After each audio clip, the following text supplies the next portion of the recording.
I go on to say in my own words that ubiquitous web resource known as Wikipedia, that many folks have what we would call a love-hate relationship with, also has their own opinion on what Rabbinic Judaism believes about the Holy Spirit. So here's a brief section from their article. And let me look at this 1, 2, 3, and then my own paragraph. And then another paragraph. Yeah, I think I can finish this tonight. It's not really too long. Let's just read and not stop and comment since it's self-explanatory. This is wikipedia.org. They say, or wikipedia.com. Is it .org? It's .com. I think it's .com. Might be .org. I could be wrong there, but it's Wikipedia. The term ruach haqodesh is found frequently in talmudic and midrashic literature. Ruach haqodesh is the Hebrew for the Holy Spirit. Ruach is spirit. Haqodesh is the holy or the holiness spirit. However you want to translate haqodesh there. They go on to say, in some cases, it signifies prophetic inspiration, while in others, it is used as a hypostatization or a metonym for God. This is important because this is basically how Unitarians view the Holy Spirit.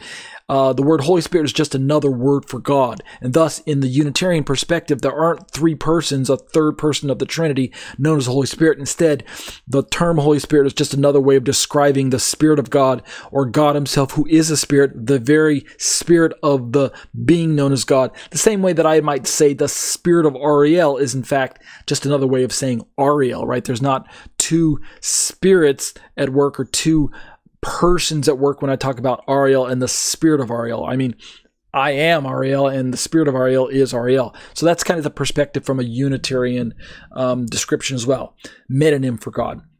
The rabbinic understanding of the Holy Spirit has a certain degree of personification, but it remains, quote, a quality belonging to God, one of his attributes. And that's essentially what JewishEncyclopedia.org agrees with. Most religious Jews would, again, describe the Holy Spirit as either God himself or a power or an aspect that can be sent from God or emanates from God, radiates from God almost. You picture the idea of the Emperor in Star Wars, The Return of the Jedi, zapping Luke with those purple lightning bolts.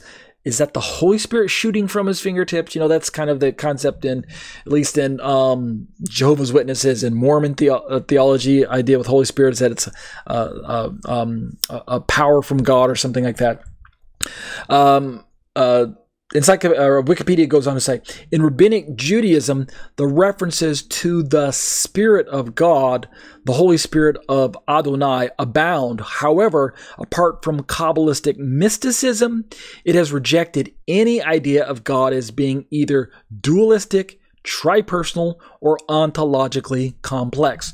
And of course, this makes sense. Rabbinic Judaism has developed their pneumatology, their theology about the Holy Spirit, separate and distinct from Christianity and over and against. Remember that reaction theology, the whole idea of polemical explanations. Well, you guys say the Holy Spirit is the third person of this triune God. We say no, there's only one God, and the Holy Spirit is just another description of God or a description of the power that emanates from God, if there's any separation at all, right? A power from God, an impersonal force or something to that effect.